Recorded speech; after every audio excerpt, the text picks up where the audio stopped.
what Trump's general position is. He comes in hot. He does a big meeting with Putin. We'll talk about this with David K. Johnston as well, but I wanted to knock out a couple of pieces of video along the way. One of them speaks to the fact that Donald Trump is always parading around saying, I stopped 6 wars. You know, that's his new default. I stopped 6 wars, and all these wars wouldn't have happened if it hadn't been for Joe Biden and Barack Obama. You know, they're morons. I'm a genius. I mean, this sounds like, you know, it's so low grade, the rhetoric, but it's absolutely the rhetoric of Donald Trump right now. And he defaults to the Biden. They were talking the other day about the fact that it's almost on a loop. Like if your grandfather was constantly talking about that, like every 6 or 7 minutes, you go, I don't know, I visit with grandpa. He seems okay, but he just keeps repeating that same thing. And I'm worried that he's kind of losing it. So here Donald Trump is on the 6 wars that he's settled. And then I want to just give you a little word on that, the veracity of that, or perhaps the falsehood of that, and then also the ceasefire thing. He's also changed his position on that. So here we go. Go ahead, Tony. I don't think you need a ceasefire. You know, if you look at the 6 deals that I settled this year, they were all at war. I didn't do any ceasefires. And I know that it might be good to have, but I can also understand strategically why, well, you know, one country or the other wouldn't want it. You have a ceasefire and they rebuild and rebuild and rebuild, and, you know, maybe they don't want that.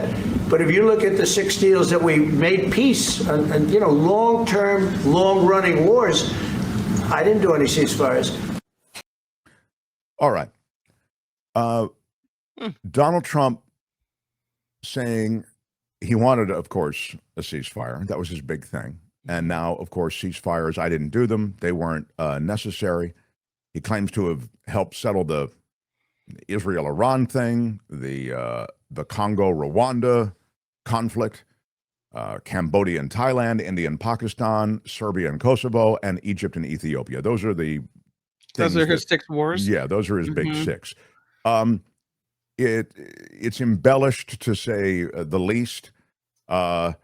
There is continued violence in the Democratic Republic of Congo, and there are rebels there for the Rwandan-backed rebels who missed a deadline to reach a peace deal.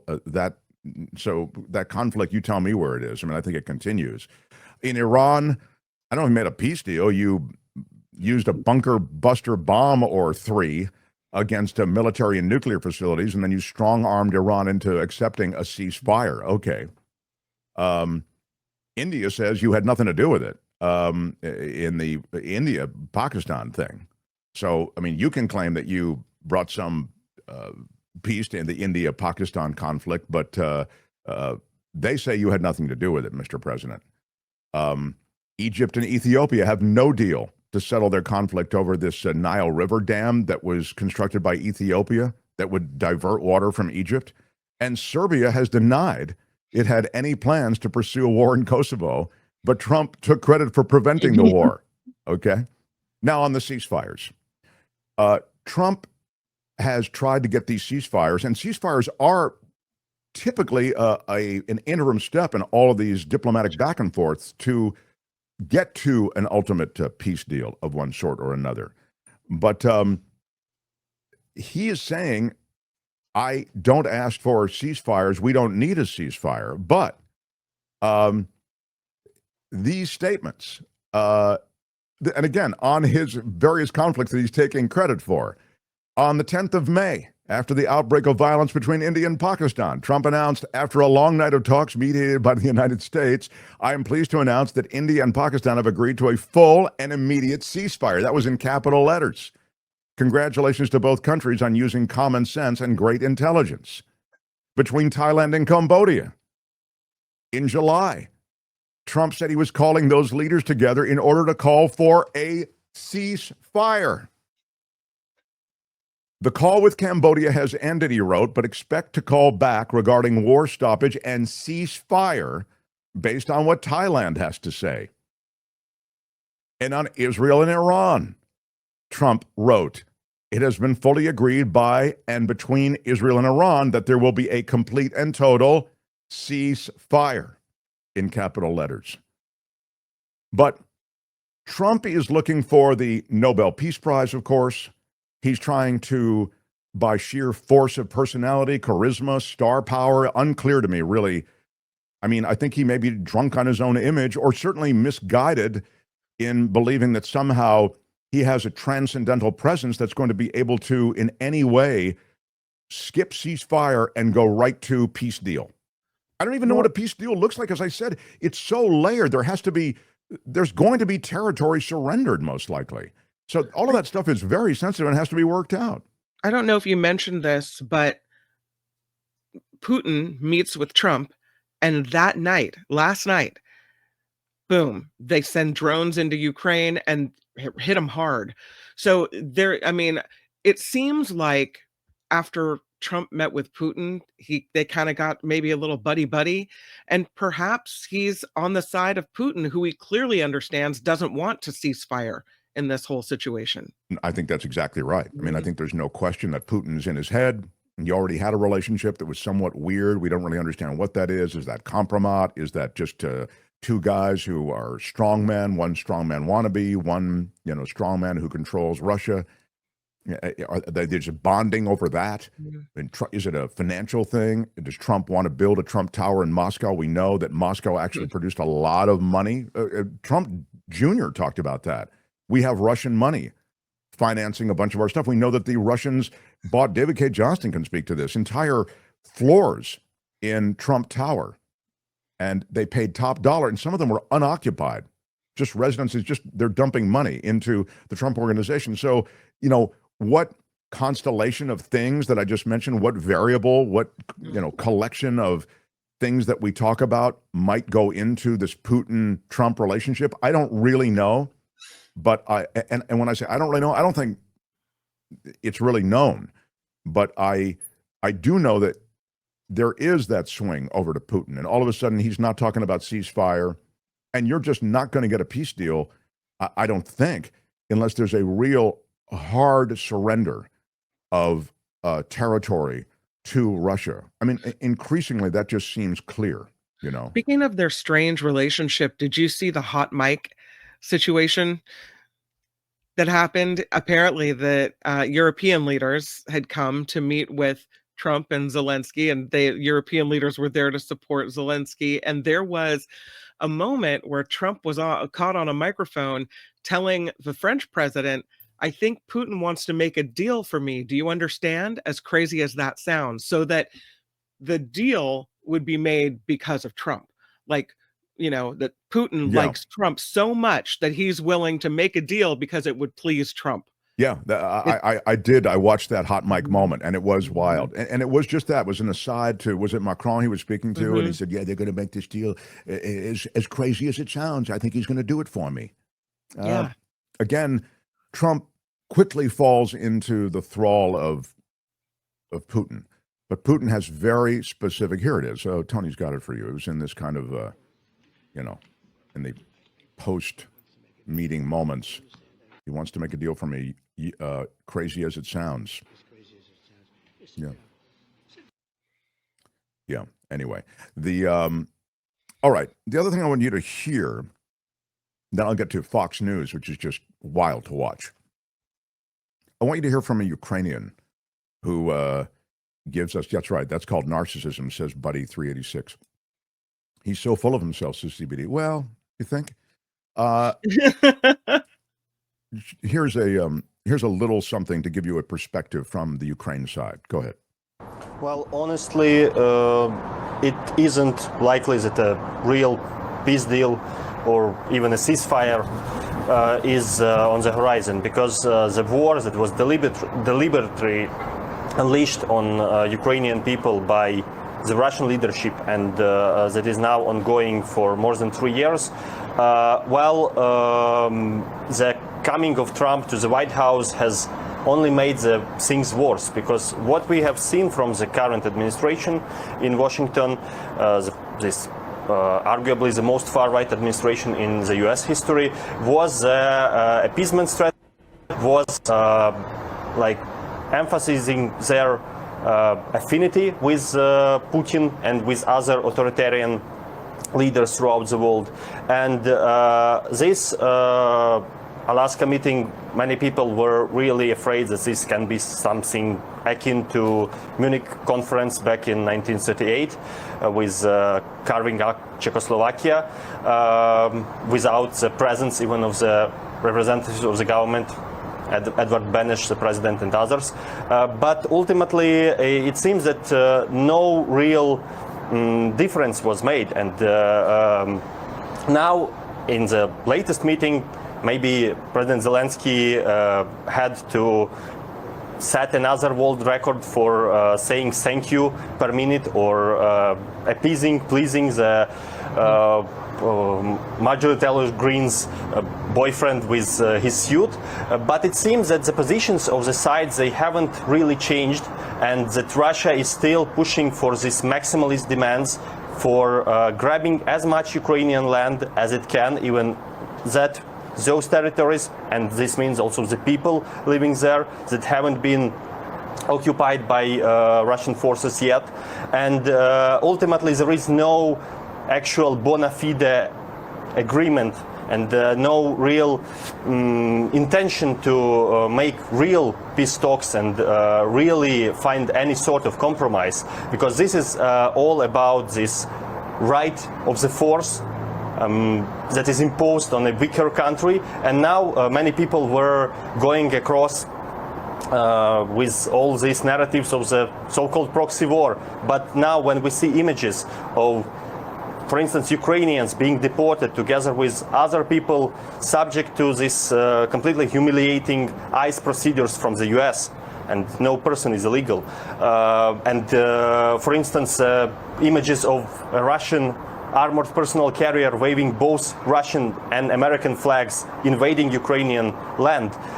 Maybe this means that in this situation, Trump and Putin are clearly on one side, that Putin is now being supported and promoted by the current US administration. So there you go. That's a Ukrainian activist, and he has a remarkable knowledge of not only the politics of the region and the history of this struggle, but also of the landscape of American political culture. The reference to Marjorie Taylor Greene, it was quite interesting to hear from him. And I also just like that as a snapshot for a reality check. I mean, I understand I'm oftentimes not the most optimistic guy in the world I think I'm a realist on these things, and I just think we're a world away from a deal being made of the sort that would involve, you know, a Russian pullback in any kind of substantial way. And in essence, that's what he's saying. He's saying the Russian-American meeting between Putin and Trump was just BS. That's essentially what he was saying. It's a photo op moment for Trump. And then when you get back into the politics of America, it, you know, again, with Zelensky having to apologize every few, ingratiate himself and thank the president. Every few phrases have to be thank you and thank you again. You realize that there are performative aspects of this, but substantively, there is an insanely difficult thing going on here. The end to this war is really going to be hard to craft, and it can't just be an edict from Trump. It has to be more, and that's where the diplomacy and lack of diplomacy, I think, really comes into play. I wanted to skip way ahead to the former Russian ambassador, Tony. I'm going to play a lot of the Trump stuff from Fox and Friends in a minute, right before David K. Johnston. He may want to comment on it.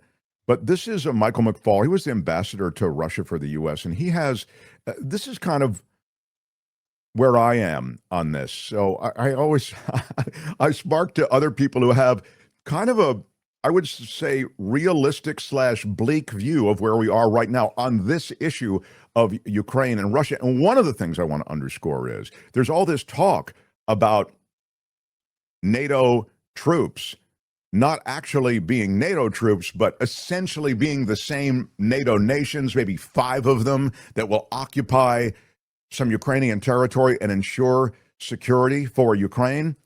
I mean, that's probably a non-starter for Putin if you check with him ahead of time.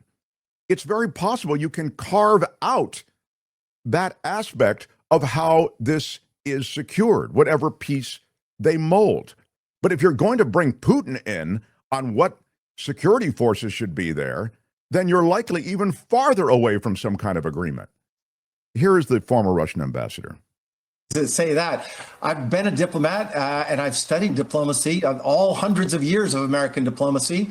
I studied for my last book. There's no rule book that says that. That was a Putin line. Just as you were discussing, I'm glad, especially the chancellor from Germany said we can revisit that. And then secondly, talking seriously about security guarantees that might include European soldiers in Ukraine. That is progress. I would like it to be a NATO security guarantee rather than a NATO light security guarantee. But if you have to settle for something, that's much better than no security guarantee at all. I saw that was progress. The hard part, of course, comes when we get to the issues of territorial land swaps or where the lines will be. But this was a little bit of progress today. Well, yeah, I actually didn't say what I thought he was going to say. You know, I've seen so much and tried to chase down the right video for you. But actually, I didn't like what he said when he said they should be NATO troops. Putin that's one of the ways in which you can enrage Putin, and I think never get him to sign on to any treaty, is to suggest, well, we'll put NATO troops in Ukraine. Really? That, you know, the whole thing is about avoiding NATO troops in Ukraine. But the idea is, we're going to put a handful of nations' troops there to ensure Ukrainian security, but it's going to quack sort of like NATO. That's why Putin will never sign off on something like that. And in the middle of all the Fox and Friends BS, which is all light crap, one guy on the couch, I don't know who this dude is, but he asked that question. It was, give me the, I think you know what I'm talking about. It's the, Tony, I think that must be it. Yeah, go ahead. Here is the president of the United States calls into Fox and Friends because he's got nothing else to do. And they're knocking it around. And then finally, somebody on that couch asked a question. I don't know if he meant it to be as heavy as it was, but in my judgment, it was heavy. It's about, hey, isn't that kind of a NATO force, even if it's just European troops occupying Ukraine to ensure security? Go ahead, Tony. So, Mr. President, I know you've been doing deals your entire life when it comes to real estate deals, but this was something a little different. The thing that is surprising a lot of people is when it comes to the security guarantees. I know President Putin said no NATO, and you said, you know what, we're just going to take that off the table. But you did get President Putin to agree to NATO-like protections. So tell us about that. What does that entail? Yeah, NATO-like. Well, the war really started over NATO and Crimea, and they wanted Crimea back. That was given, not a shot fired by President Obama in perhaps the worst real estate deal I've ever seen. There's been a couple of them. I would say the Gaza Strip was a pretty bad one, too, given by Israel so they'd have peace. So they gave away a big percentage of their oceanfront property in order to have peace. How did that work out? Not so good. And Crimea is the apple of Ukraine. I mean, it's so beautiful. And Obama gave it away. Nobody ever mentions that. If I ever did that, the fake news would be, they would be writing about me day and night for years. He gave it away. He demanded that they let it go. And Russia came in and took it, just took it like from a candy from a baby. And it was really Obama's, not really, I mean, that was pure and simple, Obama's fault. What a terrible thing he did to that country. And so they lost their heart. They lost the heart and soul of the Ukraine 14 years ago, whatever it might be. And it was so unnecessary to do that. And that's when it really began, when Obama gave it away. And then you had a lot of other events, but you have, tremendous hostility. The people of Ukraine were mortified when that took place. That really began a lot of hatred when they gave it. And they didn't have to. Not a shot was fired. They just took over the most valuable piece and the biggest piece in a sense and surrounded on four sides by ocean, just a little passage to get you back onto the mainland. The most beautiful piece of property you've ever seen as a real estate developer. I look at it. I said, why the heck did he do that to them? And so there's great hostility, and maybe rightfully so. But one thing was NATO. They went in. They said, "We want you. We want to get Crimea back." This was at the beginning.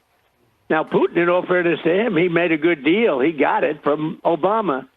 But they said, "We want it back." And that was not exactly well received because it was like 12 years before. That's where Russia has its submarine base. And, that's been there long before Putin. They've been there for a long time, but long before Putin. And the other thing they said is, "We want to be a member of NATO."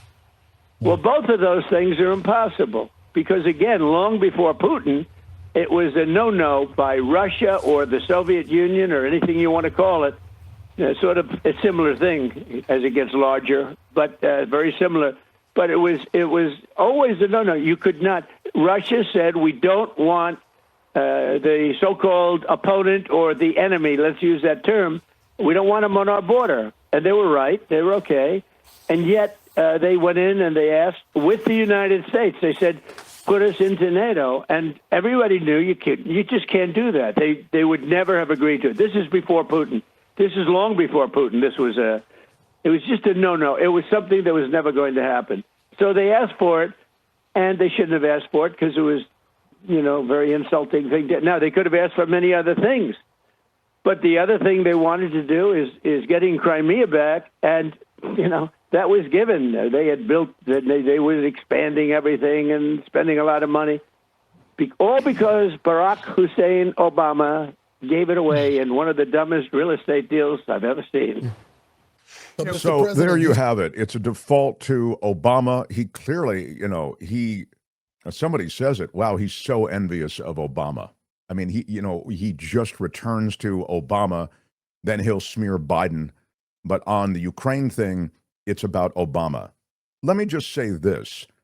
It was an inflection moment when Russia moved into Crimea. It was under Obama. But when Trump says, "And not a shot was fired, I can't believe it, that never would have happened under." So what would you have counseled, Mr. President? Would you have sent American troops in? Would you have sent military support, essentially started a proxy conflict along the lines of what you have right now with Ukraine and Russia as far as the U.S. is concerned? What do you mean not a shot was fired? You keep saying that. What a bad deal that was. What a bad and one of the worst real estate deals ever. It's not a real estate deal. The Russian military went in and they took Crimea. We're not talking about a condo complex here. So these are really high-end, high-stakes confrontations, and I don't think they're treated that way in conversation and rhetoric from the President of the United States.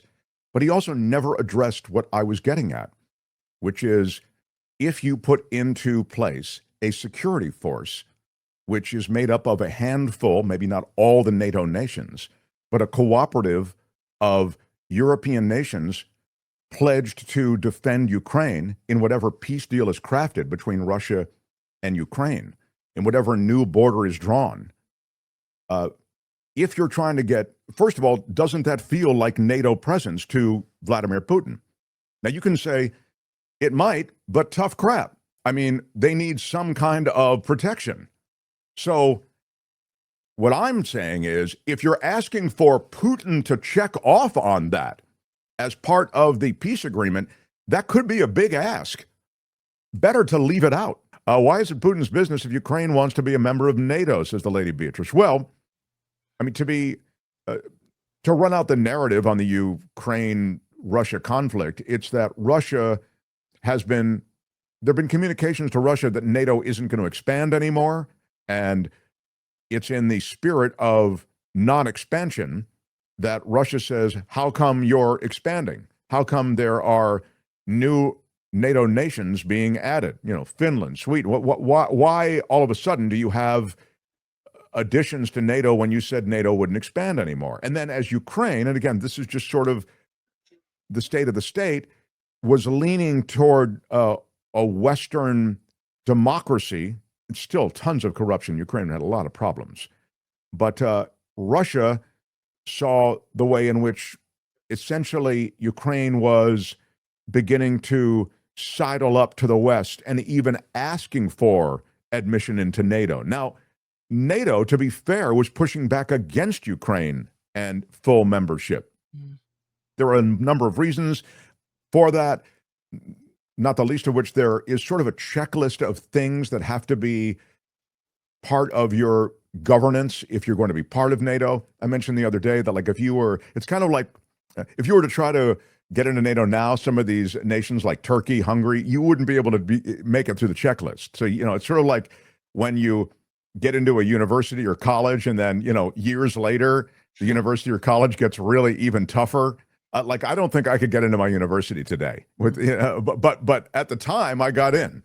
Similarly with NATO, I don't think many of these NATO countries, or some of them, a few of them, would be able to get into NATO today, given the kind of checklist that the North Atlantic Treaty Organization puts on its countries. That is a great map to show you, you can see there has been NATO expansion, again, in the last couple of years, like in the Swedens and Finlands of the world. That's really where you see it. Everything else, the NATO post-war alliance dates way back into the 50s, right?